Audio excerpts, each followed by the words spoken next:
السلام علیکم پیارے دوستوں، امید ہے کہ آپ سب خیریت سے ہوں گے۔ میں ہوں آپ کی رائٹر فائزہ شیخ اور آج حاضر ہوں شب وحشت کے پارٹ 6 کے ساتھ۔ جن لوگوں نے ابھی تک چینل سبسکرائب نہیں کیا اور چاہتے ہیں کہ ایپیسوڈ ڈیلی آئے تو کائنڈلی چینل کو سبسکرائب اور ویڈیو کو لائک لازمی کر لیں۔ اس کے لب سرکتے اس کے گالوں پر اپنا لمس بکھیر رہے تھے، اس کے انداز میں نرمی تھی۔ اس کے بعد بھی وہ سختی سے آنکھیں بند کیے پڑی رہی۔ میر حاتم کو اس کی بند آنکھیں دیکھ شرارت سوجھی تھی۔ وہ اپنی نیلی چمکتی آنکھوں میں یمامہ حاتم بخت کے کرب کا خمار لیے اس نے ہاتھ بڑھا کر یمامہ کے لبوں سے جدا کرتے ذرا سا فاصلہ بنایا تھا۔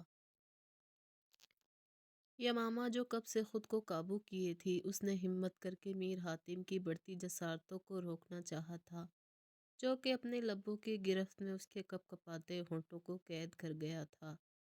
یمامہ نے ہوش میں آتے مزاحمت کرنی چاہی تھی، پر میر حاتم مسکراتی آنکھوں سے یوں ہی اس کے ہونٹوں پر اپنی شدتیں لٹاتا یمامہ کے دونوں ہاتھ اپنی گرفت میں لے گیا۔ یمامہ کو اس کی سلگتی سانسیں اپنی سانسوں میں اترتی تڑپا گئی تھی۔ میر حاتم کا جنون اسے ہر بار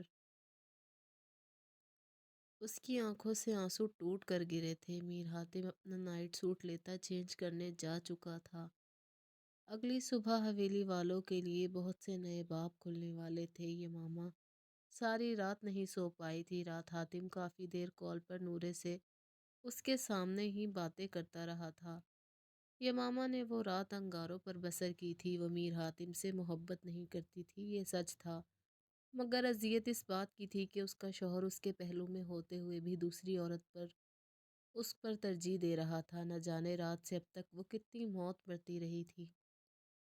صبح جب وہ اٹھی تو میر حاتم کی جگہ خالی تھی۔ وہ صبح سویرے ہی اپنی من پسندیدہ من چاہی بیوی کے پاس جا چکا تھا۔ یمامہ نے بھی دل میں عہد کیا تھا وہ میر حاتم کے اس چنگل سے آزادی پا کر رہے گی۔ وہ ریڈی ہو کر نیچے آئی تو سب کو ناشتہ کرتے پایا۔ یمامہ نے گہرا سانس بھرتے سلام کیا تھا۔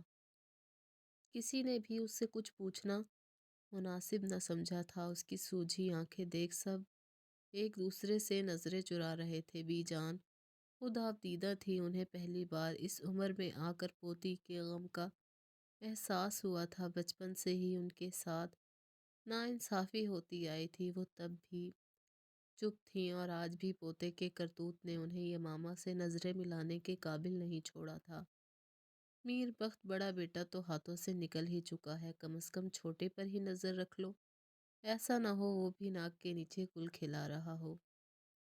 خاموشی میں بھی جان کی سنجیدہ آواز ابھری تھی۔ یمامہ اس سب سے بے نیاز پلیٹ میں چمچ چلا رہی تھی، اس کا دماغ کہیں اور الجھا ہوا تھا۔ نشا ٹکر ٹکر سب کو دیکھ رہی تھی کہ یہ سب شہریار کے بارے میں بات کر رہے ہیں، جبکہ اس کے شہری بھیا تو بہت اچھے تھے اور اتنے سویٹ بھی۔ نشا نے بی جان کی بات پر منہ بسورا تھا۔ جی بی جان، میں پتہ کرتا ہوں صفدر سے کہ وہ کہاں مصروف ہے۔ میر بخت نرمی سے بولے تھے۔ بیٹے نے کہیں منہ دکھانے لائق نہ چھوڑا تھا، اس کی ضد نے نہ جانے کتنی زندگیاں تباہ کی تھی۔ یمامہ میر حاتم کا ذکر سنتی خود پر قابو نہیں رکھ پائی تھی۔ پریشان مت ہو بی جان، شہریار میری طرح کسی یمامہ کو تختہ مشق نہیں بنائے گا۔ اب آپ کا خون اتنا بھی زہریلا نہیں ہو سکتا۔ یمامہ کی بات سن کر جہاں بی جان زرد پڑی تھی، وہیں سب آنکھیں پھاڑے یمامہ کو دیکھ رہے تھے۔ نکاح کے بعد اس کی زبان اب کھلی تھی، پر جب وہ بولی تھی تو سب کی زبانوں پر تالے ڈال گئی تھی۔ اس کا باغی انداز سب کو ٹھٹکا گیا تھا۔ سرخ متورم آنکھیں مسلسل رونے کی گواہی دے رہی تھی۔ یمامہ بچے خاموش ہو جاؤ، یہ ان سب باتوں کا وقت نہیں، اپنے کمرے میں جاؤ۔ نسا بیگم سب کو خاموش دیکھ خود ہی بول اٹھی تھی، پر دوسری جانب بھی یمامہ تھی۔ کیوں نہ بولوں ماما، کیوں؟ بچپن سے اب تک آپ سب لوگ یہی تو کرتے آئے ہیں ہم بہنوں کے ساتھ، کبھی ہمیں پیار سے نہیں دیکھا کسی نے۔ میر حاتم نے چاہا تو اسے شہر بھیج دیا، میر حاتم نے چاہا تو اسے کار لے کر دی، میر حاتم نے چاہا تو مہنگی یونیورسٹی میں پڑھایا گیا، میر شہریار نے چاہا تو ہر خواہش پوری کی گئی۔ میر حاتم نے کہا حویلی چھوڑنی ہے تو سب معاف، میر حاتم نے کہا یمامہ سے نکاح کرنا ہے، سب نے کہا ٹھیک ہے۔ آپ سب نے یمامہ طلال بخت کو زندہ درگور کیا ہے۔ اس دوہری شخصیت کے مالک کے ساتھ باندھ کر مجھے افسوس ہے کہ بخت خاندان کو خدا نے بیٹیوں سے نوازا۔ اس سے اچھا تھا آپ بانجھ رہتی ماما، ہم آتے ہی نہ دنیا میں، وہ بولتے ہوئے رو پڑی تھی۔ روتے روتے وہ گھٹنوں کے بل گرتی چلی گئی۔ پورے لاؤنج میں موت جیسا سناٹا تھا۔ یمامہ کی سسکیاں گونج رہی تھی۔ نسا بیگم بیٹی کو تڑپتا دیکھ اسے سینے لگانے کو آگے بڑھی تھی، مگر یمامہ اپنے آنسو صاف کرتی انہیں وہیں روک گئی تھی۔ بی جان خود منہ پر دوپٹہ رکھے روئے جا رہی تھی۔ نشا اپنی بہن کو روتا دیکھ خود بھی رو رہی تھی۔ ہر آنکھ اس کے لہو لہان دل پر اشک بار تھی۔ یمامہ میر طلال بخت کی طرف مڑی تھی جو سر جھکائے شرمندہ سے کھڑے تھے۔ اور بابا، آپ کی بہت چاہت تھی آپ کو بیٹوں کی۔ ہاں دیکھ لیں، بخت خاندان کے وارث نے ہی آپ کی بیٹی کو برباد کر دیا۔ وہ آپ کی بیٹی پر ایک طوائف کو فوقیت دیتا ہے، بالکل آپ کی طرح جیسے آپ نے بیٹیوں پر بیٹوں کو دی تھی۔ یمامہ حاتم بخت بن کر مجھے جو ناصور بخت حویلی نے دیا ہے، میں وہ کبھی نہیں بھولوں گی۔ خود پر کیے ہر ظلم کی معاف کرتی ہوں میں آپ کو، یمامہ کہتی وہاں سے نکلتی چلی گئی۔ میر طلال بخت پتھر کے ہو گئے تھے۔ اتنے سالوں سے وہ اپنے اندر اتنا کچھ دبائے بیٹھی تھی۔ اس کے انداز میں چھپی محرومی نے میر طلال بخت کو یمامہ کے سامنے سر اٹھانے کے قابل نہیں چھوڑا تھا۔ میر طلال بخت آنکھوں میں نمی چھپائے روتی ہوئی نشا کو اپنے سینے میں بھیج گئے۔ اتنے سالوں بعد باپ کے سینے سے لگتے نشا ایسے بکھر کے روئی تھی کہ اپنے ساتھ ساتھ سب کو رلا گئی۔ معاشرے کی تلخ حقیقت، جن گھروں میں بیٹیوں سے زیادہ بیٹوں کو فوقیت دی جاتی ہو، ان گھروں میں آئے دن بیٹی کے ہر آنسوؤں کا مکافات ہوتا ہے جو وہ ان تنہا راتوں میں بہاتی ہے، جہاں اس کے اور اس کے خدا کے علاوہ اس کی تکلیف کا کوئی تیسرا گواہ نہیں ہوتا۔ جب بیٹوں پر غرور بڑھ جائے تو خدا بیٹیوں کے ذریعے خاندان کا معیار بلند کر دیتا ہے۔ بعد میں شرمندہ ہونے سے بہتر ہے اپنے گھر آئی رحمت کی ناقدری نہ کی جائے، کیونکہ کمل اکثر کیچڑ میں ہی کھلتا ہے۔ یمامہ روم میں آتے ہی دروازہ لاک کیے گھٹنوں کے گرد بازو باندھتی پھوٹ پھوٹ کر روئی تھی۔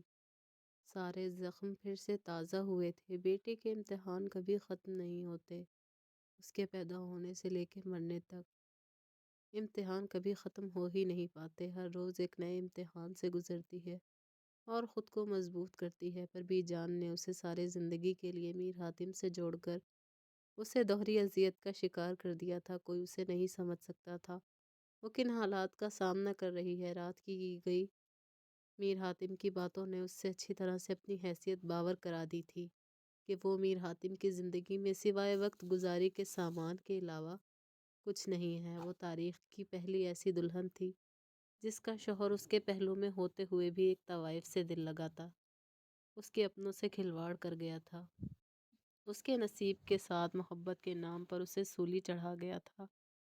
میر حاتم کے نکاح میں آنے کے بعد یمامہ میں یہ حاتم کو احساس ہوا تھا، کبھی کبھی آسائشات کا ڈھیر بھی دل کو دوبارہ سے زندہ نہیں کر سکتا۔ جہاں خواہشات کی قبر پر سہرے سجائے جاتے ہیں، یمامہ میر حاتم نے بھی اپنی خواہشات پر کب کی فاتحہ پڑھ لی تھی۔ اس کے دل میں کسی کے لیے کوئی جذبات موجود نہیں تھے، وہ ہر چیز سے بے حس ہونا چاہتی تھی اور ہو رہی تھی۔ میر حاتم بخت نے یمامہ طلال بخت کی نصیبوں کو بھی راتوں کی طرح سیاہ کر دیا تھا۔ وہ لب دانتوں تلے دبائے اپنی سسکیاں روک رہی تھی۔ جب نیچے سے شور کی آواز آئی، یمامہ گھبرا کر نیچے کی جانب بھاگی تھی، جہاں دروازے پر ہی میر حاتم کسی لڑکی کا ہاتھ تھامے بڑے کر و فر سے کھڑا تھا اور میر بخت میر حاتم پر بری طرح دہاڑ رہے تھے۔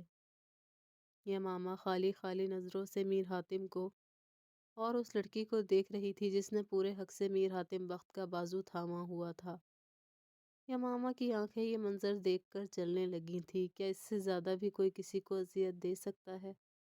اس کے دل میں بے ساختہ یہ خیال آیا تھا، یعنی میر حاتم صبح سویرے اٹھ کر اپنی منچاہی بیوی کو لینے گیا تھا۔ میر حاتم نے بس ایک نظر اٹھا کر یمامہ کو دیکھا تھا، جس کی جل تھل ہوتی آنکھوں میں بے یقینی سی بے یقینی تھی۔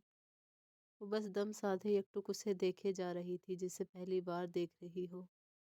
اس کی آنکھوں میں دیکھ کر میر حاتم کو پہلی بار احساس ہوا تھا کہ وہ یمامہ میر حاتم کا اپنی انا میں بہت بڑا نقصان کر چکا ہے۔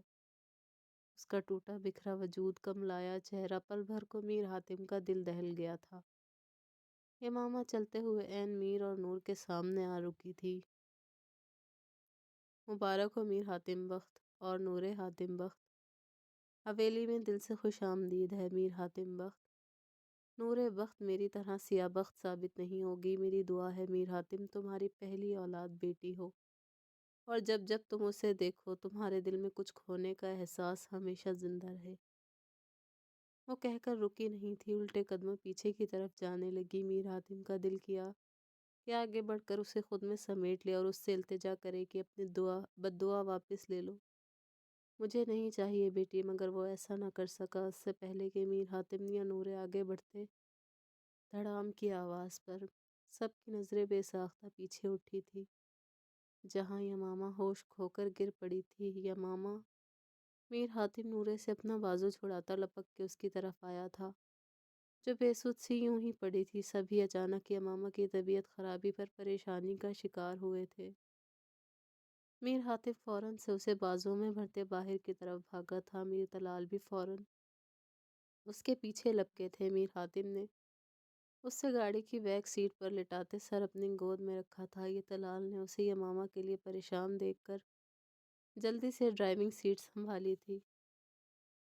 کسی کو اندازہ نہیں تھا یمامہ کے اس قدر شدید ری ایکشن کا۔ میر حاتم کا بس نہیں چل رہا تھا خود کو شوٹ کر لے۔ وہ جذبات میں یمامہ کی زندگی میں خطرے میں ڈال گیا تھا۔ آئی سویئر اگر تم نے کوئی غلط حرکت کی ہے یا جان بوجھ کر خود کو تکلیف دی ہے تو اس بار تمہیں میر حاتم بخت اپنا ڈیول روپ دکھائے گا۔ میر حاتم اس کی مدھم چلتی نبض کو ٹٹولتے اس کے کان میں سرگوشی کر رہا تھا۔ نیلی آنکھوں میں خوف تھا۔ میر طلال اور میر حاتم اسے لیے ہاسپٹل آئے تھے۔ ڈاکٹر نے حویلی والوں کو پہچان کر فوراً یمامہ کا ٹریٹمنٹ شروع کر دیا تھا۔ میر حاتم بے چینی سے روم کے باہر چکر لگا رہا تھا۔ اس کا روم روم یمامہ کے ٹھیک ہونے کی دعا مانگ رہا تھا۔ وہ بے حس نہیں تھا، وقت نے اسے خود سر بنا دیا تھا۔ میر طلال نے اس کے کندھے پر ہاتھ رکھ کر تسلی دی تھی۔ میر حیرانی سے ان کی طرف دیکھ رہا تھا۔ اتنا سب ہونے کے بعد بھی ان کا رویہ نہیں بدلا تھا۔ گھبراؤ مت، یمامہ طلال بخت کمزور ہے۔ یمامہ میر حاتم موت سے لڑ کر تم تک لوٹ آئے گی۔ وہ تسلی آمیز لہجے میں بولے تھے۔ میر نے محض سر ہلایا تھا، تبھی ڈاکٹر باہر آئی تھی۔ میر حاتم بے قراری سے آگے بڑھا تھا۔ ڈاکٹر کیسی ہے میری وائف؟ وہ ٹھیک تو ہے نا؟ اچانک بے ہوش ہو گئی تھی۔ بتائیں مجھے کوئی سیریس مسئلہ تو نہیں ہے؟ میر حاتم ایک ہی سانس میں نہ جانے کتنے سوال کر گیا تھا۔ ڈاکٹر مسکرانے لگی۔ ریلیکس مسٹر حاتم، آپ کی وائف بالکل ٹھیک ہے، بس تھوڑی سی ایسی کنڈیشن میں ہو جاتی ہے